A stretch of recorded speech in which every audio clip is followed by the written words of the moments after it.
പൈതൃകം ഗുരുവായൂരിന്റെ ഭാഗവത സപ്താഹം ഫെബ്രുവരി 16 തൊട്ട് 23 വരെ ഗുരുവായൂരപ്പൻ ഓഡിറ്റോറിയത്തിൽ നടക്കുകയാണ്. സ്വാമി ഉദിച്ചൈതന്യജയാണ് നയിക്കുന്നത്. അപ്പോൾ നമ്മൾ അങ്ങനെ സപ്താഹം ക്ഷണിക്കുന്നതിന്റെ ഭാഗമായി ക്ഷണിക്കാനുള്ള ചുമതല മെമ്പർമാർക്ക് നൽകുന്നതിന്റെ ഭാഗമായിട്ടും ഇവിടെ മണീജി മേനോന്റെ ഫ്ലാറ്റിൽ വില്ലയിലാണ് വന്നിട്ടുള്ളത്. അപ്പം മകൾ പ്രഭ അവരുണ്ട്.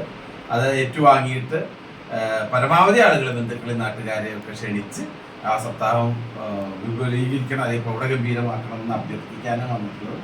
ഏറ്റുവാങ്ങുന്നതിനായിട്ട് ക്ഷണിക്കുന്നു. നൽകുന്നത് നമ്മുടെ ദിവാകരേട്ടൻ, ഫിനാൻസ് കമ്മിറ്റി ചെയർമാനാണ്. ട്രഷറർ ശ്രീകുമാരേട്ടൻ്റെ ആരാധനായ ഓട്ടംതുള്ളൽ കലാകാരൻ മണലു ഗോപിനാഥുണ്ട്. എൻ്റെ പേര് ദേവി ചെങ്കത്ത്. എല്ലാവർക്കും നന്ദി, നമസ്കാരം. ഒരു ആശംസ നോക്കാം.